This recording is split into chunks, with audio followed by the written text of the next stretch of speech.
Ya, selamat pagi rekan-rekan semua yang berada di wilayah barat dan juga selamat menjelang siang hari untuk yang wilayah tengah maupun wilayah timur. Assalamualaikum warahmatullahi wabarakatuh. Salam sejahtera bagi kita semua. Shalom, Om Swastiastu, Namo Buddhaya, salam kebajikan. Apa kabarnya rekan-rekan semua? Semoga di pagi hari ini dalam keadaan sehat, bahagia, dan semangat ya. Dan selamat datang pada free webinar kita yang berjudul Instrumentasi Air Tanah di hari Sabtu 5 Agustus 2023 dengan pembicara kita ada Kak Insinyur Aris Rinaldi, MT IPM. Beliau adalah seorang praktisi di bidang teknik sipil dan juga ASN di Kementerian PUPR. Izinkan saya untuk memperkenalkan tutor kita ataupun juga pembicara kita di hari ini. Saya akan mohon izin untuk share screen.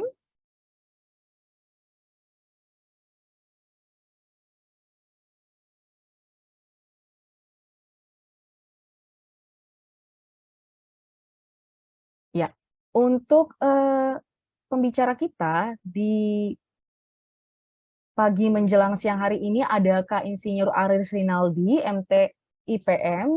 Beliau adalah lulusan dari Institut Teknologi Bandung untuk S1 dan juga S2-nya juga melanjutkan di kampus yang sama di Institut Teknologi Bandung.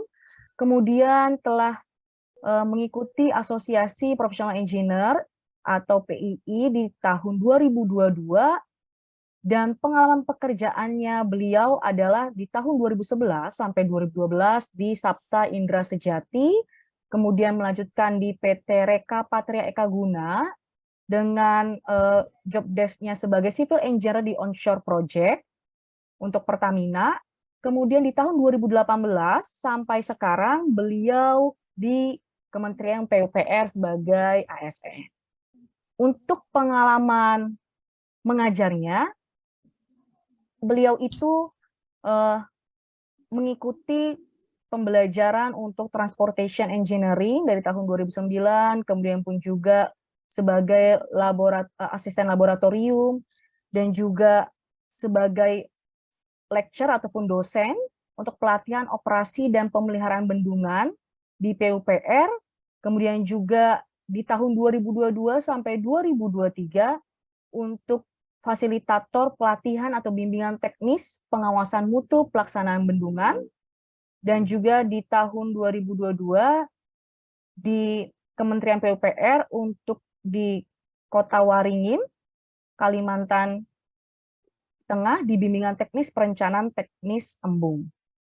Untuk pengalaman organisasi dari Kak Aris, itu dari tahun 2009 sampai 2019, beliau berpartisipasi untuk Aceh Cultural Unit di ITB, kemudian juga di konferensi untuk Sustainable Infrastructure, dan kemudian pun juga di ITB sebagai PMB protokoler, dan di tahun 2015 sampai sekarang, itu ada Institution of Engineer Indonesia atau IEI member, kemudian juga Indonesian Society untuk Geotechnical Engineering, dan juga Indonesian Hydrogeologists Association.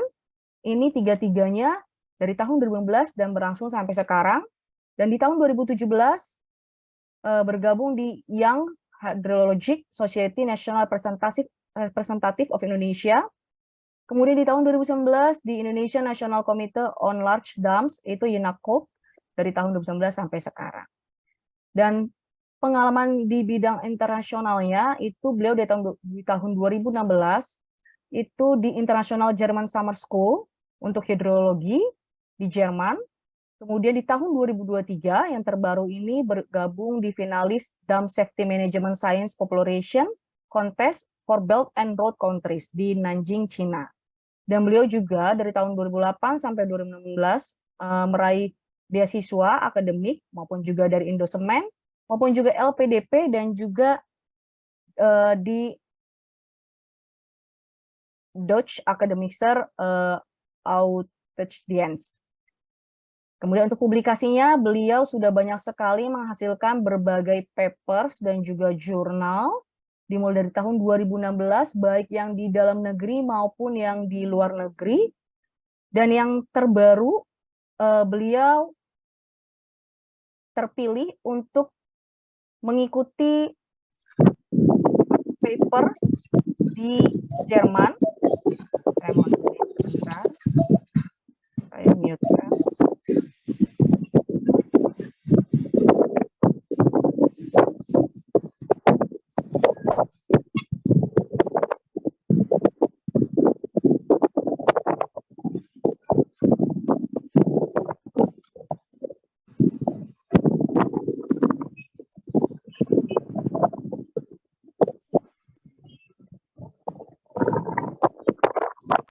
Saya mohon izin untuk memute-kan Bapak Ibu yang sedang mengaktifkan mic-nya. Saya mohon maaf, saya kembali lagi. Di tahun 2021,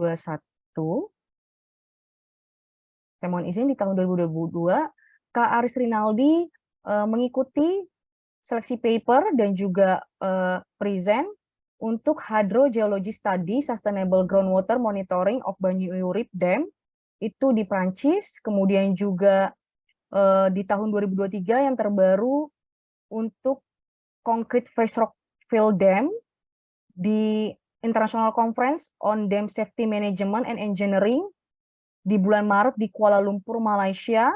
Dan kemudian juga yang terakhir ada di Sweden untuk judul The Urgent Need for PFMA Application on Dam Safety Enhancement in Indonesia, Symposium Management for Safe Dams di tahun 2023.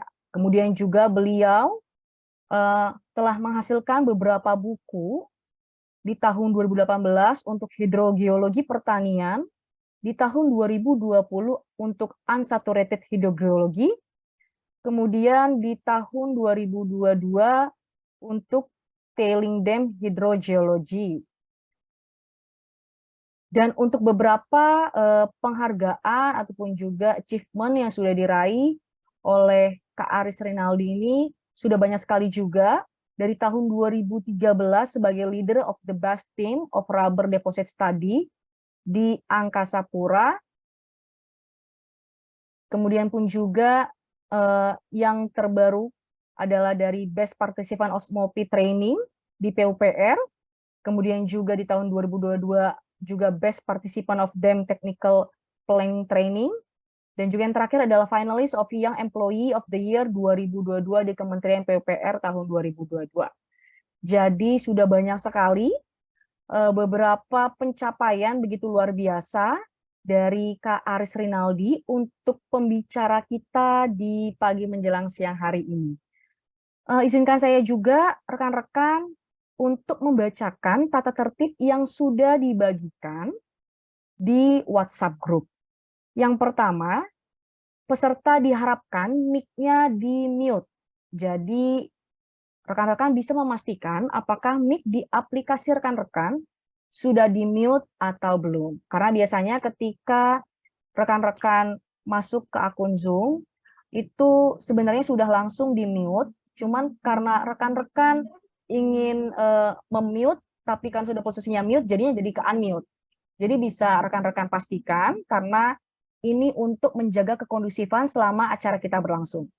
Kemudian yang ketiga, peserta diwajibkan menggunakan nama akun dengan nama asli atau nama lengkap. Dan diharapkan juga menggunakan virtual background yang sudah dibagikan. Dan juga peserta diharapkan menjaga kekondusifan selama acara berlangsung dan mematuhi tata tertib yang ada. Dan yang terakhir adalah peserta diharapkan tidak keluar grup, karena grup akan digunakan untuk webinar di lain waktu. Untuk join webinar ini gratis rekan-rekan, ada beberapa benefit yang didapatkan. Bagi rekan-rekan yang membutuhkan fasilitas lengkap berupa e-sertifikat, materi yang dibawakan oleh pembicara, video playback, itu ada kesempatan opsionalnya, rekan-rekan bisa baca kembali di tata tertib dan rundown yang dibagikan di grup. Kemudian rekan-rekan, jika ingin mendapatkan fasilitas lengkap tersebut bisa segera menghubungi admin LTS di nomor yang tertera di PDF yang dibagikan di WhatsApp Group. Oke, baik rekan-rekan, kita nanti akan dipandu oleh saya sebagai moderator pada pagi menjelang siang hari ini. Perkenalkan, saya Tresya Agustin. Kemudian acara ini diinisiasi oleh CV Langen Teknik Satria atau biasa dikenal dengan nama LTS. LTS sendiri merupakan perusahaan yang bergerak di bidang training, engineering, dan advertising. Dan kita akan ada pemaparan materi sampai jam 11:10, kemudian dilanjutkan dengan sesi tanya-jawab. Jika rekan-rekan ada pertanyaan ketika Kak Ari sedang memberikan pemaparan materi, bisa langsung ditulis di kolom chat Zoom. Dan jika nanti sudah sesi Q&A, kita akan bacakan pertanyaannya, kemudian dijawab oleh Kak Aris. Dan bagi rekan-rekan yang juga ingin bertanya secara langsung, bisa dipersilahkan untuk nanti di sesi Q&A, raise hand, dan saya akan membacakan namanya, kemudian rekan-rekan bisa yang saya sebutkan namanya untuk meng-unmute. Oke, sebelumnya izinkan saya untuk membacakan pantun sebagai pembuka pada free webinar di pagi hari ini. Biarkan kayu menjadi abu, abunya putih bagaikan susu. Selamat datang Bapak Ibu rekan-rekan, tetap semangat, janganlah lesu. Baik, tanpa berlama-lama lagi, untuk Kak Aris Rinaldi, waktu dan tempat Zoom dipersilahkan. Oke, terima kasih Kak Tere ya, atas kesempatan yang telah diberikan. Semoga Kak Tere juga dalam keadaan sehat walafiat. Saya juga menyapa Bapak Ibu, teman-teman, saya panggil teman-teman ya, teman-teman yang hadir di kesempatan pagi kali ini di agenda Zoom kita yang diagendakan oleh panitia dan Kak Teri di sini selaku moderator. Dan mungkin pada kesempatan kali ini kita lebih banyak nanti sharing karena peserta juga kalau saya cek di sini terakhir 282 ya Kak Teri ya. Dan background juga macam-macam. Tadi saya sempat cek satu-satu, ada yang dari Kemenkes, ada yang dari BPHLK ya, ada yang sepertinya mahasiswa. Jadi memang konten ataupun webinar yang saya coba sajikan kali ini saya buat sesimpel mungkin, sesuai dengan rundown yang telah disampaikan oleh panitia. Kurang lebih nanti kita 1,5 jam ya kita coba sharing materi dan juga diskusi. Tapi kalau teman-teman nanti mungkin ada pertanyaan yang mendesak bisa di kolom chat ya tanpa buka mic, karena kalau 10 orang aja buka mic kita bisa chaos ya ini Bapak Ibu ya teman-teman. Jadi saya coba share screen ya Kak Teri ya. Ya, dipersilakan Kak.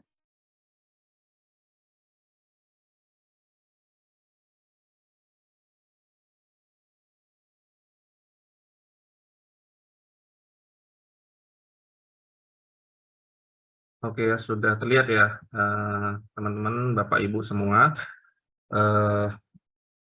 Terima kasih ya, saya pertama-tama saya ucapkan terima kasih kepada teman-teman yang sudah menyempatkan hadir ya di pagi kali ini, mungkin di sela-sela kesibukannya, dan kita dimudahkan dengan akses Zoom ini, jadi kita bisa hadir dari, tadi ada yang dari Aceh, ada yang dari Sulawesi juga ya, ada yang dari daerah mana-mana saja yang ada di seluruh Indonesia. Ini juga nanti mungkin teman-teman atau Bapak Ibu bisa sharing silaturahmi di grupnya. Jadi pada kesempatan kali ini kita coba bahas terkait dengan instrumentasi air tanah sebagai knowledge sharing. Nanti ada beberapa instrumentasi yang mungkin bisa saya sampaikan. Misalnya kalau kita lihat di gambar ini adalah salah satu bentuk VNOTS ya. VNOTS ini salah satu instrumen yang bisa kita gunakan untuk mengukur rembesan ya. Kalau kita lihat di sini bentuknya V. Nanti mungkin kalau teman-teman yang belum common nanti bisa search atau nanti di paparan selanjutnya kita coba jelaskan. Jadi VNOTS ini umumnya digunakan, kebetulan saya di bidang bendungan, digunakan untuk mengetahui apakah bendungan tersebut bisa rembes atau tidaknya. Tapi memang kalau bendungan tipikalnya urukan, umumnya sih air pas lewat, tapi debitnya itu yang perlu kita ukur dan apakah membawa material atau tidaknya. Nanti pada kesempatan selanjutnya kita coba bahas ya. Cuman mungkin buat Bapak Ibu semua, saya tidak bisa sharing segala jenis instrumentasi, tapi saya cari yang mungkin paling sering digunakan, baik di kehidupan sehari-hari ataupun di pekerjaan mungkin Bapak Ibu nantinya. Karena instrumentasi yang berkaitan dengan air tanah ini banyak sekali. Jika kita coba sharing dalam waktu kurang lebih 1,5 jam, mungkin nggak kita dapat ilmunya secara komprehensif. Biasanya untuk materi instrumentasi ini kalau kita ngajar di pelatihan itu sekitar kurang lebih 1 hari ya, 8 jam atau 8 JP. Tapi kalau bisa dalam bentuk pelatihan atau BIMTEK itu bisa sampai 3-5 hari untuk kita bisa tahu detailnya ya, sampai kita juga studi kasus, kita ngukur sendiri. Tapi kalau teman-teman ada yang penasaran, kebetulan di channel YouTube saya juga sudah saya sharing bagaimana cara mengukur instrumentasi, misal seperti observation well, piezometer, maupun juga inclino, dan lain sebagainya. Nanti bisa langsung saja visit ke situ sebagai visualisasi.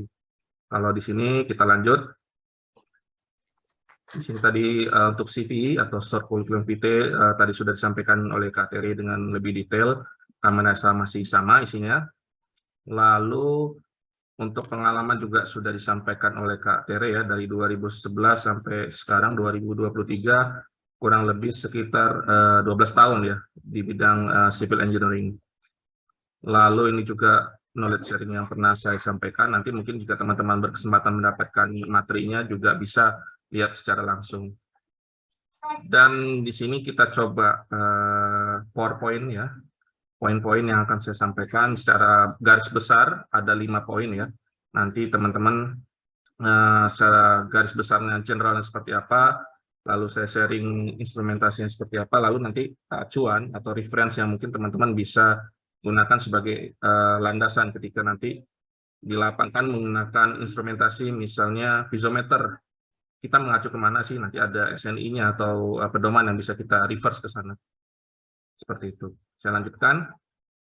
Untuk pertama-tama di sini bisa kita lihat ya bersama bahwa instrumentasi itu adalah alat ya ataupun peranti yang dipakai untuk pengukuran dan pengendalian dalam suatu sistem yang lebih besar dan lebih kompleks. Jadi instrumentasi ini sebenarnya tools ketika kita melakukan pengukuran. Namun dalam beberapa aspek ada yang mengatakan instrumentasi ini bagian ya. Kalau misalnya kita bekerja di bidang oil and gas itu ada yang piping, ada yang instrumen, ada yang mekanikal, ataupun sipil. Jadi kita bedakan ya antara instrumentasi yang kita bahas pada pagi kali ini dengan instrumentasi mungkin yang ada di bidang lain. Namun di teknik fisika, instrumen ini juga salah satu yang common dibahas. Tapi pada kesempatan kali ini, instrumentasi ini kita jadikan sebagai suatu tools ya, sebagai suatu bentuk alat untuk mengukur air tanah.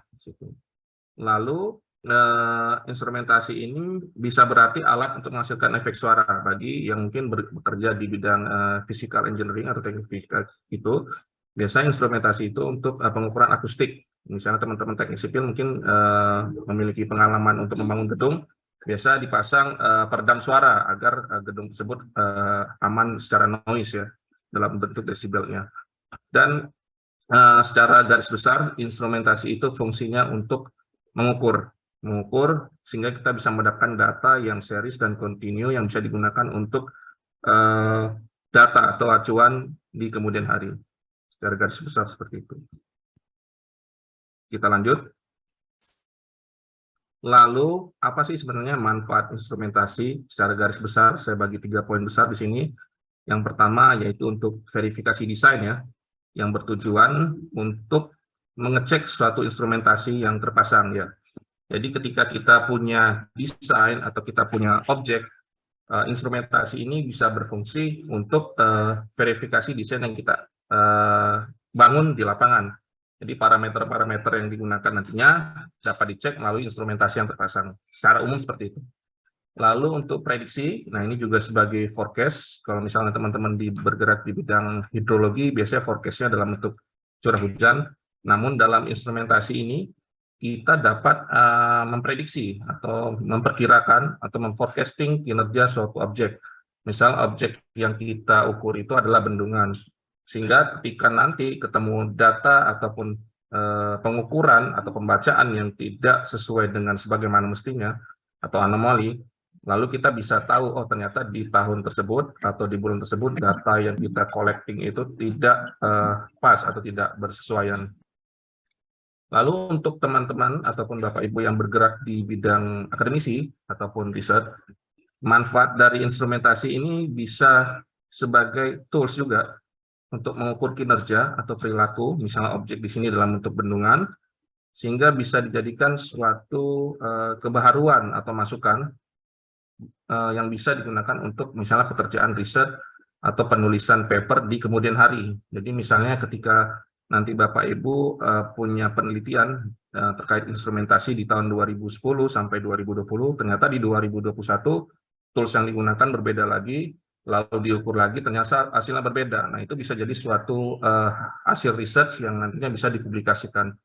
Umumnya hasil penelitian ini bisa dipublikasikan dalam paper ya, baik paper nasional, jurnal, conference maupun di level internasional. Nah, biasanya saya lakukan seperti itu ketika saya membaca data studi literatur, kontinuitasnya seperti apa, anomalinya seperti apa, mungkin nanti bisa mau dimasukin ke dalam software juga boleh, kalaupun kita masukin ke dalam grafik di Microsoft Excel itu juga tidak ada masalah.